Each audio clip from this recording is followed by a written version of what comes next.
ഇന്ന് എന്നോടൊപ്പം ഉള്ളത് ഡോക്ടർ ബലറാം കൈമൾ സാറാണ്. അദ്ദേഹം സയൻറ്റിസ്റ്റാണ്, അധ്യാപകനാണ്, എഴുത്തുകാരനാണ്.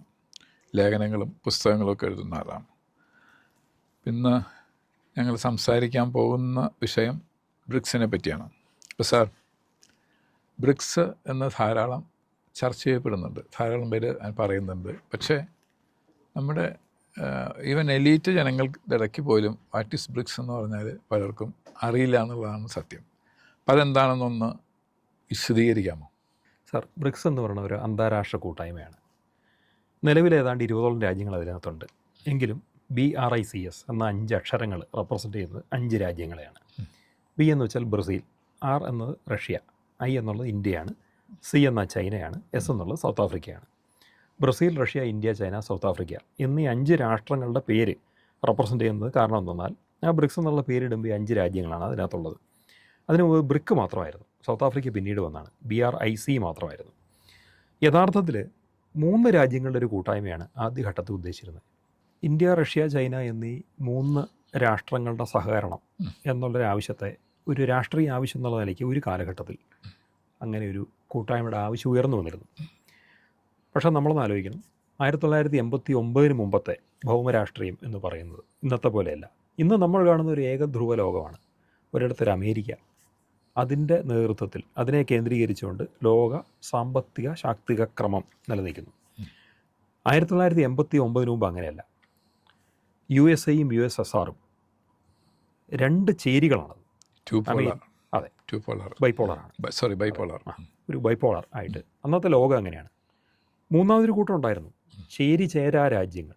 ഇന്ത്യ ഉൾപ്പെടെ രാജ്യങ്ങൾ ഞങ്ങൾ ഒരു ചേരിയിലുമില്ല എന്ന് പറഞ്ഞിട്ട് നിൽക്കുന്നു. എങ്കിൽ പോലും ഇന്ത്യക്ക് കൂടുതൽ റഷ്യയായിട്ട് അടുപ്പമുണ്ടായിരുന്നു, അഥവാ USSRുമായിട്ട്. അപ്പോൾ ഒരു വശത്ത് അമേരിക്ക നേതൃത്വം കൊടുക്കുന്ന മുതലാളിത്ത സാമ്പത്തിക ക്രമത്തിൻ്റെ കൂട്ടായ്മ USA നേതൃത്വത്തിൽ, മറുവശത്ത് ഒരു കമ്മ്യൂണിസ്റ്റ് ചേരി USSRൻ്റെ. പക്ഷേ 89 USSR തകർന്നു. അതിൻ്റെ അംഗരാഷ്ട്രങ്ങൾ തന്നെ വിഭജിച്ച് മാറി. റഷ്യ ഒറ്റപ്പെട്ടു. USSRൻ്റെ അംഗരാഷ്ട്രങ്ങൾ പല രാഷ്ട്രങ്ങളായി, CIS കൺട്രീസായി ആയി. കൂട്ടത്തിൽ കമ്മ്യൂണിസത്തിൻ്റെ വലിയ തകർച്ചയ്ക്ക് അന്ന് ലോകം സാക്ഷ്യം വഹിച്ചു. ലെനിൻ്റെ പ്രതിമകളൊക്കെ തകർക്കപ്പെട്ടു. ഈസ്റ്റ് ബ്ലോക്ക് കൺട്രീസിലൊക്കെ അതെ, അങ്ങനെ ഉണ്ടായി. ഇതോടുകൂടി ലോകത്തൊരു പുതിയ സാമ്പത്തിക ക്രമത്തിന് വഴി തുറന്നു. ഒന്ന്, റഷ്യ നേതൃത്വം കൊടുത്തിരുന്ന, റഷ്യ സാമ്പത്തികമായിട്ട് സഹായിച്ചിരുന്ന ഒരു ചേരി ഉണ്ടായിരുന്നു. അവിടെ മൊത്തം ഒരു തകർച്ചയുണ്ടായി. മറുവശത്ത് അമേരിക്കൻ സാമ്പത്തിക ചേരി ശക്തി ആർജിച്ചു. ഇങ്ങനെ വന്നതോടുകൂടിയിട്ട് സാമ്പത്തികത്തിൽ മാത്രമല്ല സൈനികപരമായിട്ടും പലയിടത്തും അമേരിക്ക ഇടപെടാൻ തുടങ്ങി. പലയിടത്തും പല രാജ്യങ്ങളിലും രാജ്യത്തലവന്മാർ നിലനിൽക്കണോ വേണ്ടോ തീരുമാനിക്കുന്നത് അമേരിക്ക മാത്രമായി.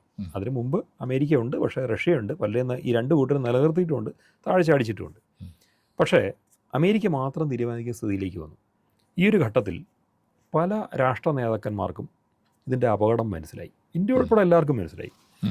ആ ഒരു കാലഘട്ടത്തിൽ, അതായത് 1990കളുടെ അവസാനം, 98 ഇന്ത്യ സന്ദർശിച്ച ബെലാറസ് പ്രസിഡന്റ് അലക്സാണ്ടർ ലുഷെങ്കോ അദ്ദേഹം ഒരു ആവശ്യം ഉന്നയിച്ചു. ഇന്ത്യയും റഷ്യയും ചൈനയും ചേർന്ന് ഒരു ശാക്തിക ക്രമം ആവശ്യമാണ്. ഈ 3 പവർഫുള്ളായിട്ട് രാജ്യങ്ങൾ ഒരുമിച്ച് നിൽക്കണം. അപ്പോൾ 3 ഒരുമിച്ച് നിന്നുകൊണ്ട് ഈ ലോകത്തെ നയിക്കണം, അല്ലെങ്കിൽ ലോകത്ത് പുതിയൊരു ചേരി സൃഷ്ടിക്കണം. റഷ്യയുടെ ഒപ്പം നിൽക്കുന്ന ബെലാറസിന് സ്വാഭാവികമായിട്ട് പറയാനുണ്ടാവും. അവർക്കങ്ങനെ പറയേണ്ടി വരുന്നു, കാരണം അവർക്ക് ഭീഷണികളുണ്ട്. അന്ന് തൊട്ട് ഇന്ന് വരെ അദ്ദേഹം തന്നെയാണ് കേട്ടോ ആ രാജ്യത്തിൻ്റെ പ്രസിഡന്റ്. അലക്സാണ്ടർ ലുഷെങ്കോ തന്നെയാണ്. അത് ആ ബെലാറസ് എന്ന രാജ്യത്തിന് രൂപീകരിച്ച ശേഷം ഒരു പ്രസിഡന്റ് ഉണ്ടായിട്ടുള്ളൂ. അവിടെ ഇലക്ഷൻ നടക്കാറുണ്ടോ? ഇലക്ഷൻ നടന്നാലും അദ്ദേഹം തന്നെ ജയിക്കുന്നത്. അതിന് കാരണം എന്താണെന്നുള്ളത് അവിടെ തന്നെ അന്വേഷിക്കേണ്ടി വരും. പക്ഷേ അദ്ദേഹം തന്നെയാണ്. പക്ഷേ അദ്ദേഹം ഇന്ത്യയുടെ നല്ല സുഹൃത്താണ്, റഷ്യയുടെ നല്ല സുഹൃത്താണ്, അങ്ങനെയൊക്കെ ഒരാളാണ്. അപ്പോൾ ഇത്തരം ഒരാവശ്യം ഒരു കോണിൽ നിന്ന് വരുന്നു. ട്രൈലാറ്ററൽ കോപ്പറേഷൻ വേണം എന്നൊന്ന് വരുന്നു. പതിയെ അനൗദ്യോഗികമായിട്ട് അതിൻ്റെ മീറ്റിങ്ങുകൾ നടക്കുന്നു. ഒരു ഇന്ത്യ, റഷ്യ, ചൈന സഖ്യം, അതിൻ്റെ ഒപ്പം ബ്രസീലും ചേരുന്നു, ബ്രിക്ക് ഫോം ചെയ്യുന്നു. കുറേ വർഷങ്ങളോടെ കഴിയുമ്പോഴത്തേക്കും സൗത്ത് ആഫ്രിക്കയും വന്നിട്ട് ബ്രിക്സ് എന്നൊരു ചേരി, അതൊരു കുറച്ചുകൂടെ ഔദ്യോഗികമായിട്ട് ഫോം ചെയ്യപ്പെടുകയും അതിന് ആഗോള രാഷ്ട്രീയത്തിൽ ഭൂഖണ്ഡാന്തരമായിട്ടുള്ള ഒരു റെപ്രസെൻറ്റേഷൻ ഉണ്ടാകുന്നു. ചൈന, ഇന്ത്യ ഇത് രണ്ടും ഏഷ്യയിൽ നിന്ന്, റഷ്യ യൂറോപ്യൻ മേഖലയിൽ നിന്ന്, ലാറ്റിൻ അമേരിക്കയിൽ നിന്ന് ബ്രസീൽ, ആഫ്രിക്കൻ രാജ്യങ്ങൾ സൗത്ത് ആഫ്രിക്ക. ഇങ്ങനെ വരുമ്പോഴത്തേക്കും ലോകത്തിൻ്റെ അത്യാവശ്യം എല്ലാ കോണുകളിലും അതിൻ്റെ റെപ്രസെൻറ്റേഷൻ വരുവാണ്. ഇത്തരം ഒരു സാമ്പത്തിക കൂട്ടായ്മ പിന്നെ ചിന്തിക്കുന്നത് അവരുടെ യഥാർത്ഥ ആവശ്യം എന്ന് പറയുന്നത് ഭൗമരാഷ്ട്രീയത്തിൽ അവരുടെ റോളും അമേരിക്കയുടെ സാമ്പത്തികമായിട്ടുള്ള ഒരു പ്രകടനം കൊണ്ട്, ഡോളറിൻ്റെ ശക്തി കൊണ്ട് ലോകത്ത് മറ്റ് രാജ്യങ്ങൾക്കുണ്ടാകുന്ന സാമ്പത്തിക തകർച്ചയിൽ നിന്ന് എങ്ങനെ നമുക്ക് കരകയറാം എന്നുള്ള ചിന്തയാണ്. ഈ 5 രാഷ്ട്രങ്ങൾക്ക് അത് സംബന്ധിച്ച് ആശങ്കകളുണ്ടായിരുന്നു. ഈ ആശങ്കകളിൽ നിന്നാണ് ബ്രിക്സ് സുസംഘടിതമായ ഒരു അന്താരാഷ്ട്ര കൂട്ടായ്മയായിട്ട് മാറുന്നത്. ഒഫീഷ്യലായിട്ട് പല ബ്രിക്സ് മീറ്റിങ്ങും അത്രയ്ക്ക് പേരോടുകൂടിയോ അത്രയ്ക്കധികം PR വർക്ക് ചെയ്തിട്ടൊന്നും നടക്കാറുണ്ടായിരുന്നില്ല. ഫാൻഫെയർ ഒന്നും ഇല്ലാതെയാണ്, അതൊന്നും ഇല്ലാതെ മുന്നോട്ട് പോയത്. പക്ഷേ പതിയെ പതിയെ അതിൻ്റെ ആശയങ്ങളെ രൂപീകരിക്കേണ്ടി വന്നു. പലപ്പോഴും അമേരിക്കൻ ചേരി ശ്രമിച്ചത് അപ്പോഴും നിലനിൽക്കുന്ന ഒരു റഷ്യൻ ചേരി അവിടെയുണ്ട്, അതിൻ്റെ ഘടകങ്ങളെ നശിപ്പിക്കുക എന്നുള്ളതാണ്. നമ്മൾ നോക്കുമ്പോൾ വർഷങ്ങൾ മുമ്പ് സദ്ദാം ഹുസൈൻ നിഷ്കാസിതനായി. എന്തുകൊണ്ട് സദ്ദാം വെളിയിൽ പോയി എന്നുള്ള ചോദ്യത്തിന് ചില സാമ്പത്തിക വിദഗ്ധർ ഒരു ഉത്തരം പറയുന്നുണ്ട്. അദ്ദേഹം ഡോളർ വേണ്ടാന്ന് വെച്ചുകൊണ്ടാണ്, സാമ്പത്തിക വിനിമയത്തിൽ, അന്താരാഷ്ട്ര വിനിമയത്തിൽ ഡോളർ വേണ്ടാന്ന് വെച്ചുകൊണ്ടാണെന്ന് പറയുന്നു. അദ്ദേഹം സ്വീകരിക്കാൻ ആഗ്രഹിച്ചത് യൂറോ ആയിരുന്നാണ് പറയുന്നത്. എന്തായാലും സദ്ദാം നിലനിന്നില്ല. ലോകത്ത് പലരും ഇങ്ങനെ ശ്രമിച്ചു നോക്കിയിട്ടുണ്ട് ഡോളറെ നിന്ന് മാറ്റാൻ, പക്ഷേ അവരെല്ലാം തിരിച്ചടി വാങ്ങിച്ചിട്ടുണ്ട്. 3 വർഷം മുമ്പ് ഇന്ത്യ നട്ടലോടുകൂടി ഒരു സ്റ്റെപ്പ് എടുത്തു. അത് UAE-യുമായിട്ടുണ്ടാക്കിയ വ്യാപാര കരാറാണ്. UAE ആയിട്ട് വ്യാപാര കരാർ ഉണ്ടാക്കുമ്പോൾ പെട്രോളിയം ഒരു പ്രധാന ഘടകമാണ്. പെട്രോളിയം വ്യാപാരത്തിൽ ഉൾപ്പെടെ UAE ആയിട്ടുള്ള ഈ വ്യാപാര കരാറിൽ ഒരിടത്തും നമ്മൾ ഡോളറിനെ ഒരു വിനിമയ വസ്തുവാക്കാൻ ആഗ്രഹിക്കുന്നില്ല. ഇത് ആ കരാറിൻ്റെ ഒരു മുഖ്യ ഉള്ളടക്കമാണ്. ഇങ്ങനെ ഒരു കരാർ വന്നതോടുകൂടി സത്യം പറഞ്ഞാൽ ഒരു ഇന്ത്യ അമേരിക്കയുടെ മുന്നിൽ ബ്ലാക്ക് ലിസ്റ്റ് ചെയ്യപ്പെടാൻ തുടങ്ങിയത് ആ സമയത്താണെന്ന് പറയാം. ജോ ബൈഡനാണ് അന്നേരം അമേരിക്കയുടെ പ്രസിഡന്റ്. ബൈഡൻ്റെ കാലഘട്ടത്തിൽ തന്നെ മണിപ്പൂരിൽ പ്രശ്നങ്ങൾ തുടങ്ങിയെന്നുള്ളത് നമ്മൾ ആലോചിക്കണം. ഇന്ത്യയിൽ പലയിടത്തും ആഭ്യന്തര പ്രശ്നങ്ങൾ ഉണ്ടാവാൻ ശ്രമം നടക്കുന്നു. കർഷക കലാപം എന്ന പേരിൽ കലാപം ഉണ്ടാകാൻ പോകുന്നു. കർഷകരോ വ്യാജ കർഷകരോ, ചോദ്യം എന്തും ആവട്ടെ. പക്ഷേ ഒരു വിഭാഗം ജനങ്ങൾ, ഇന്ത്യയുടെ തലസ്ഥാനത്തിന് ചുറ്റും അധിവസിക്കുന്ന ആൾക്കാർ, രാജ്യം ഭരിക്കുന്ന ഗവൺമെൻറ്റിനെതിരെ സത്യം പറഞ്ഞാൽ ലോജിക്കില്ലാത്ത കുറേ കാരണം പറഞ്ഞുകൊണ്ട് സംഘടിക്കുന്നു. അവർ രാജ്യത്തിൻ്റെ തലസ്ഥാനത്തെ അപകടപ്പെടുത്താൻ ശ്രമിക്കുന്നു. റെഡ് ഫോർട്ടിൽ വരെ എത്തുന്നു. അതെ, ചെങ്കോട്ടയിൽ വരെ അവരെത്തുന്നു.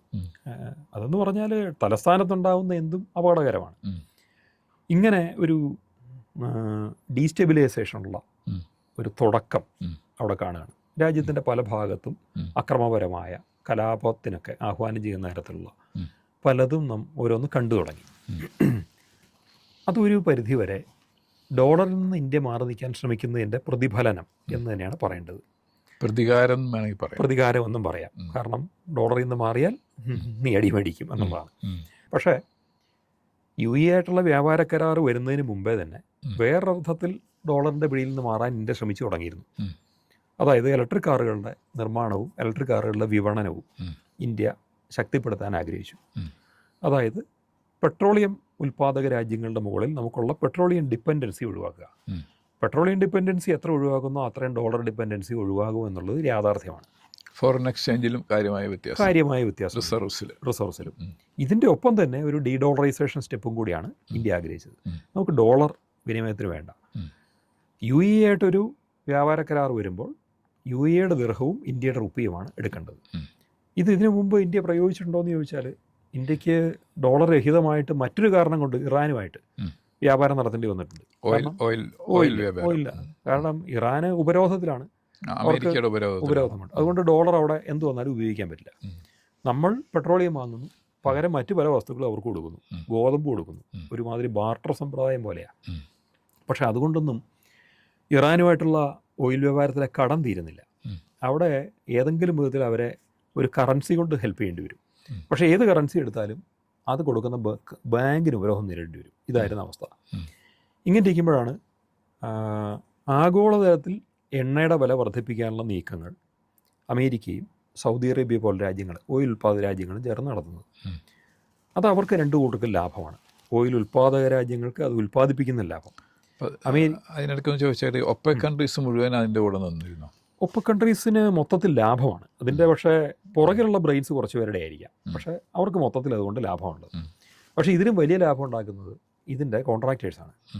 അമേരിക്കയുടെയും ബ്രിട്ടൻ്റെയും ഫ്രാൻസിൻ്റെയൊക്കെ കമ്പനികളാണ് ഓയിൽ കുഴിച്ചെടുക്കാനും വിപണനം ചെയ്യാനും ഒക്കെ മുന്നിൽ നിൽക്കുന്നത്. അമേരിക്കയാണ് ഹ്യൂജ് ഓയിൽ റിസർവ്സ് സൂക്ഷിക്കുന്നുണ്ട്. അമേരിക്ക തന്നെ സ്വന്തമായിട്ട് ഓയിലുണ്ട്. അപ്പോൾ എന്തുകൊണ്ടും വില കൂടിയവർക്കെല്ലാം ലാഭമാണ്. ആ നിലയ്ക്ക് അന്ന് വില കൂടിയിരുന്നെങ്കിൽ ഇപ്പോൾ നമുക്ക് 105 രൂപയ്ക്ക് നമ്മുടെ നാട്ടിൽ പെട്രോൾ 1 ലിറ്റർ കിട്ടും. ആ നിലയ്ക്ക് വില കൂടിയിരുന്നെങ്കിൽ അതൊരു 300 രൂപയോ 500 രൂപയോ ആയനെ ഈ സമയത്ത്.